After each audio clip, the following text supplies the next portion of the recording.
नमस्कार साथियों, मैं संजीव चंद्रावत आप सभी का फिर से स्वागत करता हूं द संजीव चंद्रावत शो में। आज हम स्टार्ट कर रहे हैं। अब्राहम लिंकन की एक बहुत फेमस कोट है, whatever you R be a good one. ये बात इसलिए आती है बीच में कि मानवतावादी विश्व समाज एक ऐसी विचारधारा जिसमें मानव के प्रति संवेदनशीलता, उनकी सहायता, उनका सहयोग करना, सभी जाति धर्म समुदाय से परे हटकर मानव के लिए प्रयासरत रहना, कार्यरत रहना एक शानदार विचारधारा है। और इस विचारधारा पे जो शख्स हमारे साथ हैं, शुरू से इस विचारधारा का समर्थन कर रहे हैं, पुलिस महानिरीक्षक राजस्थान पुलिस आईपीएस श्री किशन सहाय जी हमारे साथ हैं। सभी साथियों को नमस्कार। साथियों में किशन सहाय आईपीएस आईजीपी मानवाधिकार पुलिस मुख्यालय जयपुर राजस्थान। मोबाइल नंबर है 94 609 28 737। सर, हम आपका बहुत बहुत स्वागत करते हैं। ये जो विचारधारा है मानवतावादी विश्व समाज, ये विचारधारा का किस तरह से आपके जहन में आया, किस तरह से आपने शुरू किया? तो मेरी शुरू से थॉट थिंकिंग में रुचि थी। दूसरी तीसरी क्लास में रामायण महाभारत पढ़ ली, मूर्धज हरिश्चंद्र ध्रुव अलादीन की कथाएं पढ़ ली थी। उसके बाद फिर बड़ा होने के बाद मैंने कुरान को पढ़ा, बाइबल को पढ़ा। फिर उसके बाद मैंने निष्कर्ष निकाला कि सब जनता का अगर अपन को भला करना है तो इसके लिए थोड़ा अलग सोचना पड़ेगा। अंधविश्वास मुक्त, वैज्ञानिक दृष्टिकोण युक्त, परंपरागत धर्म विहीन, जाति विहीन, नस्ल भेद मुक्त, साहसी, शिक्षित, स्वस्थ और उच्च नैतिक मूल्यों वाले मानवतावादी विश्व समाज का निर्माण करना अपना प्रमुख लक्ष्य होना चाहिए। या धर्म शब्द से मजहब बोल दो, धर्म बोल दो, क्योंकि एक शब्द के कई अर्थ होते हैं। रिलीजन बोल दो। सर, आपने कहा कि आपने सारी किताबें पढ़ी हैं, सभी धर्म की किताबें पढ़ी हैं, बहुत इंटरेस्टिंग बात है। और इसके बाद भी आप सभी धर्म के ईश्वर, अल्लाह या जो भी है, आप उनके अस्तित्व को नहीं मानते हैं। इसका थोड़ा सा देखो, जब अलग अलग धर्म ग्रंथों को पढ़ेंगे तो बातें अलग है। कोई तो कहता है भाई, जैसे मान लो हिंदू धर्म कहता है ब्रह्मा ने सृष्टि बना दी, इस्लाम कह देगा अल्लाह ने बना दी, वो कोई क्रिश्चियन में गॉड ने बना दिया, इसमें सिख में वाहिगुरु ने बना दिया, और अगर यहूदी धर्म में यहोवा ने बना दिया। अब नहीं तो उनकी कोई सेम कहानी है, न उनमें कोई सेम करैक्टर, बहुत सारा फर्क भी है। अब जब विरोधाभासी बातें हैं तो एक साथ गलत तो हो सकती हैं, पर एक साथ सही तो नहीं हो सकती।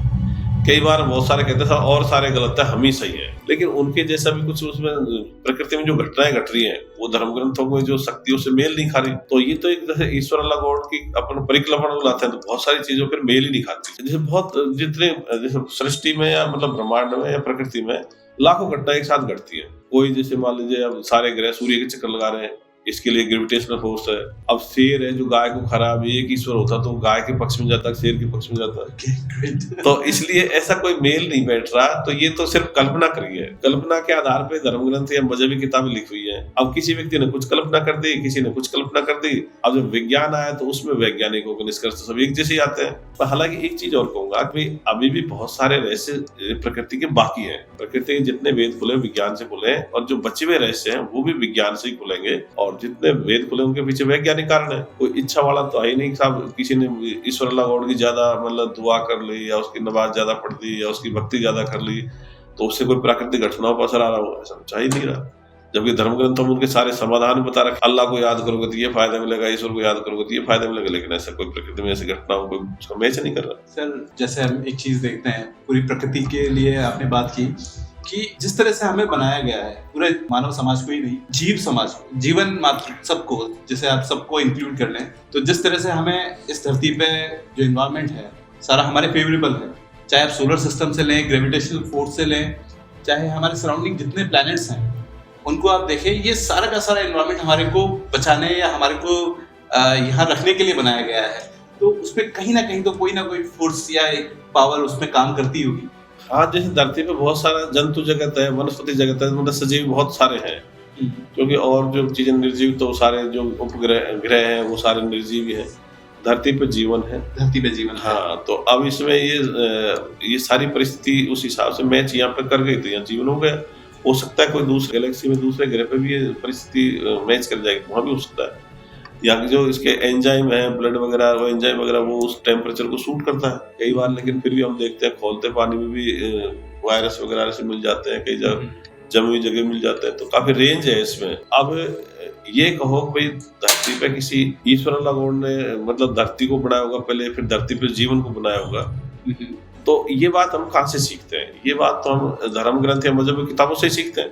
वही अपने मन में ये बात दो तरह से आ सकती है, या तो हमने किसी धर्म ग्रंथ को या मजहबी किताब को पढ़ा उससे आएगी, या कोई आदमी मान लो बिगिनर है, मतलब शुरुआती सोचे कि यार ये सारा मैं पृथ्वी पे देखता हूँ तो ये कैसे बना। जो ईश्वर गॉड की परिकल्पना भी ज्यादा पुरानी नहीं है, कोई 2-3 हजार साल पुरानी है। जैसे अल्लाह आया 14 साल पहले, गॉड आया 2000 साल पहले, यहोवा आया 3500 साल पहले, भगवान वगैरह भी ये भी 3-4 हजार साल पहले ही आए हैं। इससे पहले भी लोग बाग तो छोटे थे धरती पे, जो मनुष्य था वो सोचता था कि यार ये सूर्य चंद्रमा क्यों चलते हैं, मतलब चलते हुए दिखते हैं वो तो मतलब परिक्रमण कर रहे हैं। इसी तरह से तारे भी दिखते थे, तो आदमी जिज्ञासु तो रहा ही है, तो इनके बारे में वो सोचता था। तो फिर इनका जब सोचा था, इसका दो तरह से अपन सोच सकते हैं।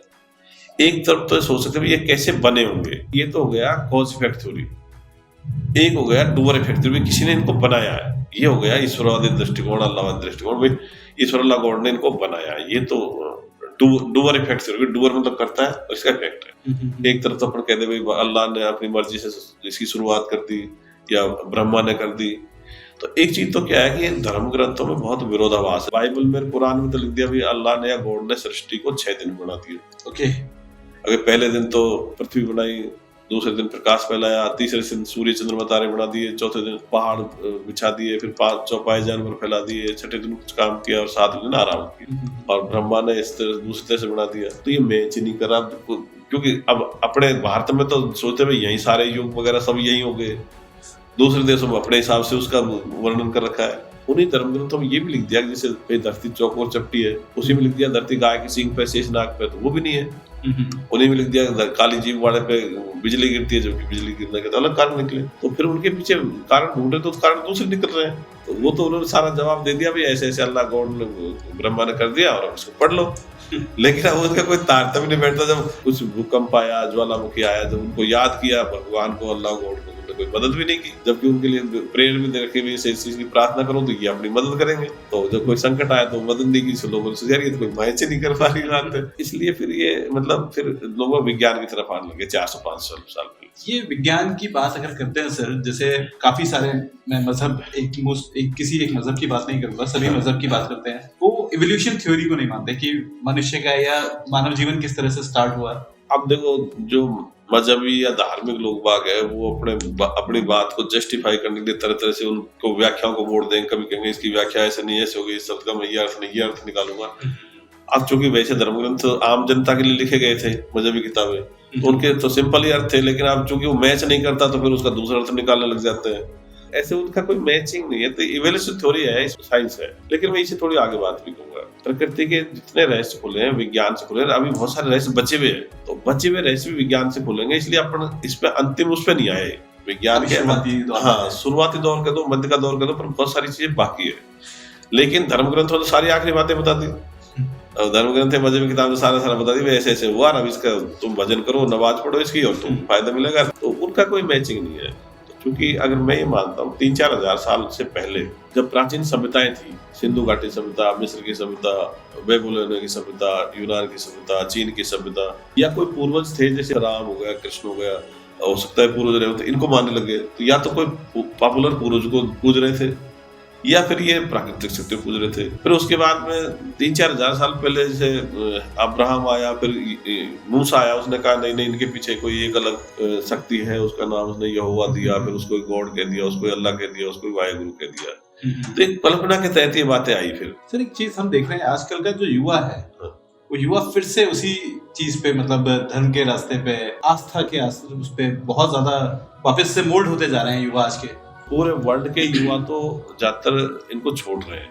वो नास्तिक शब्द यूज करते हैं, मैं कहता हूँ वैज्ञानिक दृष्टिकोण के हैं। वैज्ञानिक दृष्टिकोण मतलब जिज्ञासु प्रवृत्ति का होना और प्रकृति में कोई घटना घटती है तो उसका कारण जानने का प्रयास करना, न कि उसको ईश्वर अल्लाह गॉड द्वारा रचित हुआ। तो भारत में कुछ ऐसा हो रहा है, कुछ लोग जा रहे हैं, लेकिन ज्यादातर युवा तो विज्ञानवाद और वैज्ञानिक दृष्टिकोण को तवज्जो दे रहे हैं। लेकिन कुछ युवा ऐसे भी हैं जो धार्मिकता को वापस खुल करके सामने आ रहे हैं, उनको लेकर के, मजहब या धर्म को लेकर वापस आ रहे हैं। पहले तो थोड़ा वो लाचार महसूस कर रहे थे, भाई ये बातें तो गलत निकल गई, विज्ञान की बातें सही हैं, तो वो पहले तो धर्म या मजहब वाले लाचार पड़े। लेकिन उनमें से कुछ प्रभावशाली लोग थे जो अपने उसमें कट्टर थे, तो उन्होंने वापस मजबूती से अपनी बात को रखना शुरू कर दिया। अब चूंकि जो प्रभावशाली व्यक्ति होते हैं या उनके पास बड़ा पद होता है, तो बहुत सारे लोग उनसे प्रभावित होते हैं। वो जितना भी झूठ सच बोलते हैं उनको सही मान लेते हैं। तो ये जैसे बड़े पद पे फिर लोग बैठ कर कुछ बात को कहते हैं तो उनका असर पड़ता है। उनका क्योंकि उनकी फैन फॉलोइंग होती है, उनका प्रभाव होता है, तो कुछ सोचते हैं यार ये तो इतने बड़े पद पे है, ये कह रहा तो कुछ बात तो इसमें दम होगी। वो जैसे अपने देश को दे दे, इधर जैसे मान लीजिए अपने बड़े बड़े नेता हैं वो भी अंधविश्वास की बात कर रहे हैं। अब युवाओं को ये देखना पड़ेगा, भाई दोनों तरफ की बातें आपको मिल रही है, आपको वैज्ञानिक दृष्टिकोण, विज्ञान तकनीकी विकास की बातें मिल रही है, और आपको धर्म या मजहब की बातें भी आपको मिल रही है। अब उनको तय करना होगा उनको किधर जाना है। लेकिन मैं एक चीज और कहूंगा, विश्व में जो देश परंपरागत धर्म को छोड़ गए और वैज्ञानिक दृष्टिकोण और विज्ञानवाद पा गए, वो तेजी से आगे बढ़ रहे हैं। चीन है, वो 90% लोग वहां किसी ईश्वर अल्लाह गॉड वाहिगुरु को नहीं मानते, और वो वर्ल्ड की 44 तकनीकियों में से 37 में पहले स्थान पर आ गए। इसी तरह जैसे मुसलमान है, लगभग 200 करोड़ की जनसंख्या है, चीन की जनसंख्या 142 करोड़, यहाँ की जनसंख्या 200 करोड़। 57 देश हैं, उनमें 20-30 देशों में तेल निकल रहा है, मतलब अच्छे पैसे वाले हैं, लेकिन विज्ञान तकनीकी में उनका शून्य योगदान है। उनके दिमाग में वैज्ञानिक दृष्टिकोण जम नहीं रहा, वो कहते हैं अल्लाह ने कर दिया, अल्लाह की मेहरबानी। लेकिन इसके बावजूद एक चीज और चल रही है, आजकल एक एक्स मुस्लिम मूवमेंट चल रहा है। तो मुस्लिम से हटकर वो दूसरे धर्म पे नहीं जाना चाह रहे, वो सिर्फ वो मतलब कुरान की हदीस की सबकी मतलब बता रहे हैं भाई इनमें कोई दम नहीं है, ये काल्पनिक बातें हैं, और बहुत सारी जगह मतलब अमानवीय बातें भी है। हिंदू में भी बहुत सारे लोग अब छोड़ रहे हैं। तो अब ये सभी धर्मों में से ऐसा एक चलन हो गया, अब लोग अपने धर्म को छोड़ करके और दूसरे धर्म को भी नहीं अपना रहे, वो नॉर्मल जीवन जीना चाह रहे हैं। अब जनता तो ओपन है, तो भारत सिर्फ भारत अपने क्या भारत वाले होड़ कर रहे हैं, जैसे बांग्लादेश की, पाकिस्तान की, अफगानिस्तान की, क्योंकि अपने नजदीक भी हैं और भारत में भी मुस्लिम काफी रहते हैं। तो चूंकि वो सोच रहे साहब इस्लाम में कट्टरता है तो हम भी कट्टर बनेंगे।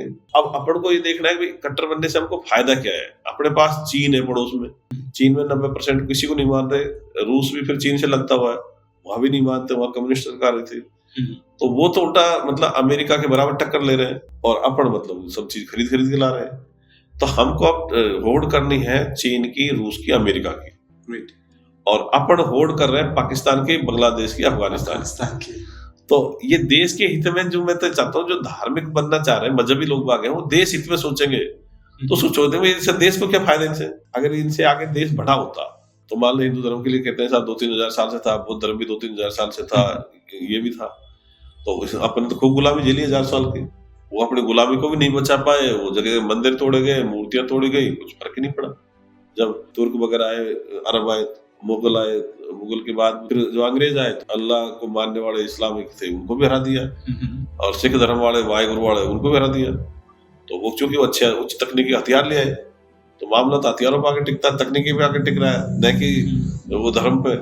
तो इसका यूज कुछ नहीं है। तो ये एक पुरानी होड़ है, कुछ लोग आगे इसको आगे बढ़ा रहे हैं, युवाओं में भी धार्मिकता भरो, लेकिन उसका कोई फायदा नहीं है, उल्टा वो नुकसानदायक चीज। आपने एक बात बोली कि जो उच्च पदों पर बैठे लोग हैं, जो ज्ञान की बातें कर रहे हैं, किसी भी धर्म के हो सकते हैं, वो युवाओं में एक ऐसी सोच डाल रहे हैं कि आप मानव के लिए एक अच्छा व्यवहार अगर आप करते हैं तो आपको जन्नत मिलेगी या स्वर्ग मिलेगा आफ्टर लाइफ, कि अगर आप अच्छा कुछ कर रहे हैं तो स्वर्ग या जन्नत या वो जो भी धर्म में क्या कहते हैं वो आपको मिलेगा। ये एक सोच युवाओं या लोगों में एक डाली जा रही है, इसके बारे में आप क्या कहेंगे? भाई मेरा सोच तो ये है कि मैं तो लोगों की इसलिए मदद नहीं करता कि मुझे मरने के बाद में जन्नत या स्वर्ग मिल जाए, इसलिए मदद नहीं करता कि मुझसे भी भगवान, अल्लाह, गॉड वगैरह खुश हो जाए। मैं तो इसलिए करता हूँ जब मुझे कभी जरूरत पड़े मदद की, तो मैं हक से दूसरों से मदद मांग सकूं। इवन मैं तो ये कहूँगा जो बड़े पदों पर राजनेता बैठे हैं या बड़े अधिकारी भी हैं, IAS, IPS, उनमें से बहुत सारे वही पुरातन पंथी सोच को लेके चल रहे हैं। तो उनको पढ़े लिखे होने के बावजूद मतलब उनको वैज्ञानिक दृष्टिकोण पर आना चाहिए, अपने देश का भला सोचना चाहिए। पुरातन पंथी चीजों से मतलब अपन खुश हो सकते हैं, क्योंकि अपनी हैबिट पड़ी रहती है, हैबिचुअल उन चीजों को हुए रहता है। जो अंधविश्वास वाली या बातें हैं उनके अपन हैबिचुअल हैं, तो वैसा जब अपन को देखते हैं या वैसा करते हैं तो अपन को खुशी मिल सकती है, लेकिन उससे फायदा कुछ नहीं है। तो एक आध पीढ़ी को खुशी को त्याग करके थोड़ा कठिन परिश्रम कर ले, दुनिया से तालमेल बिठा के चले, तो फिर अपने एक सुपर पावर देश बन सकते हैं। और विज्ञान तकनीकी में आगे बढ़ेंगे तो अपने युवाओं को रोजगार मिल सकता है। मुझे तो ये जैसे कोई भी माँ बाप, उनको जो सबसे बड़ी खुशी जब होती है जो उनका बच्चा कोई जॉब में, अच्छे जॉब में लग जाता है, जैसे उसकी क्षमता है उस जॉब में चला जाता है। अब चूंकि हम विज्ञान तकनीकी पिछड़ रहे हैं, तो हमारे तो सारी चीज अपने बाहर से मंगवा रहे हैं, सारी मशीनरी बाहर से मंगवा रहे हैं, सारे उपकरण बाहर से मंगवा रहे हैं, इलेक्ट्रॉनिक आइटम हुआ, सारे हथियार बाहर से मंगवा रहे हैं।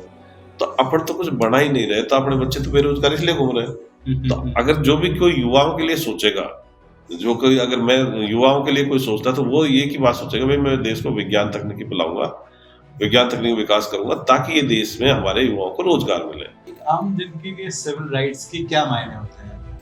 सिविल राइट से मतलब वही है कि एक आदमी को मतलब डिग्निफाइड लाइफ जीने के लिए, सम्मानपूर्वक जिंदगी जीने के लिए जिन बराबरियों की जरूरत होती है वो बराबरी होनी चाहिए। लेकिन चूंकि हमारा समाज जाति प्रथा में या जाति व्यवस्था में बटा हुआ था, तो जो तथाकथित नीची जाति मानी जाती है उनको एक तरह से उनके मानव अधिकारों से, उनके मूल अधिकारों से वंचित कर रखा था काफी सालों से। अब चूंकि समाज में भी लॉ ऑफ इनर्शिया लागू होता है, जड़त्व का नियम, कि समाज जैसा वैसे रहना चाहता है, उसको बदलने के लिए थोड़ा समय लगता है और प्रयास की जरूरत पड़ती है।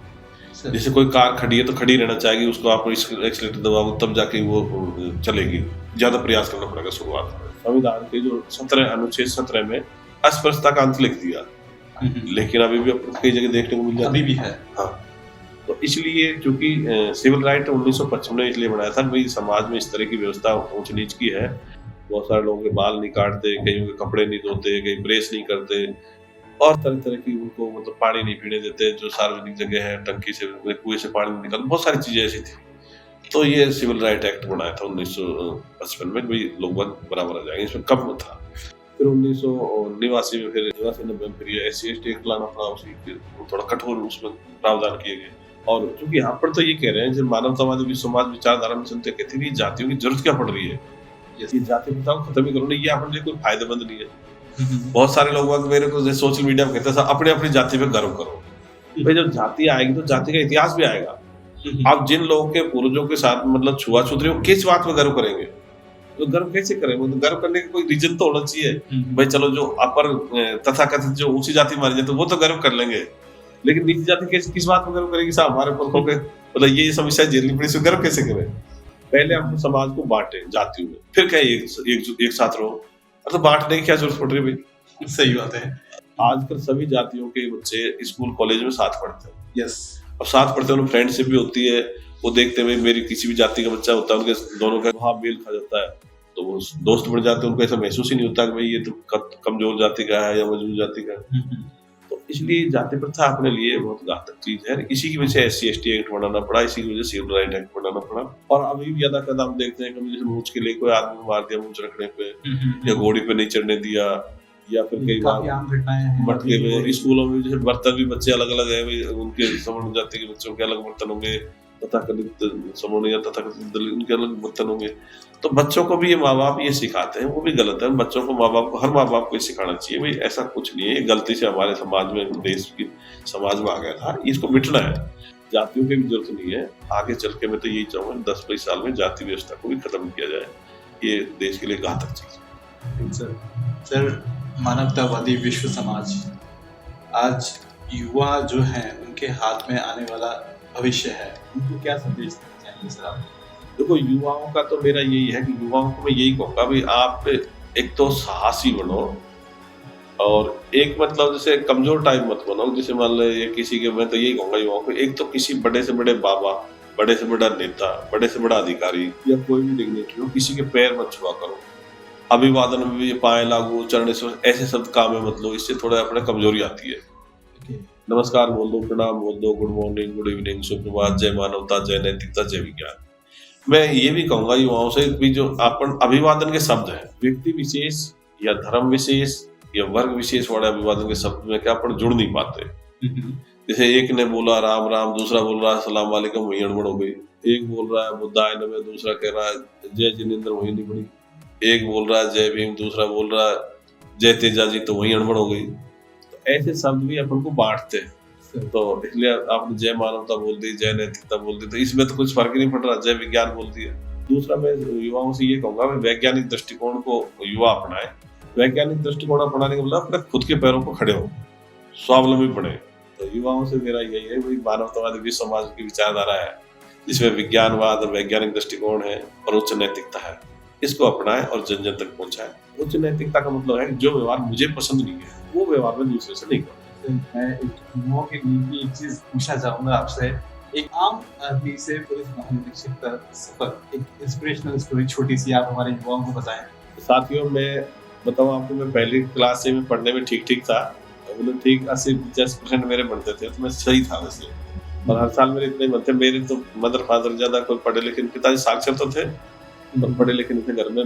मेरे 2 बड़े भाई है तो वो तो मजदूरी करते, पल्लेदारी करते थे, और जमीन भी कम थी तो पिताजी भी कभी खेती का भी काम कर लेते थे, कभी मजदूरी भी कर लेते। तो एक तो मैं बहुत मितव्ययी था, मतलब मैं कोई खर्चा नहीं करता, कुछ फल फ्रूट कुछ भी नहीं खाता, घर वालों से कभी कोई चीज मांग भी नहीं की मैंने। मुझे याद है कभी मेले में 1-2 बार गया तो मैं 1 पैसा लेके नहीं गया। तो 8वीं तक तो मेरा खर्चा मुश्किल से 50-1 रुपया आता होगा, और 11वीं तक मेरा खर्चा आता होगा मुश्किल से 70-80 रुपया, 80 रुपये मान लो, 100 रुपये भी नहीं आता होगा, कपड़े सही तरह सारे। मतलब एक देखकर मैं एक बनियान में रहते थे उससे।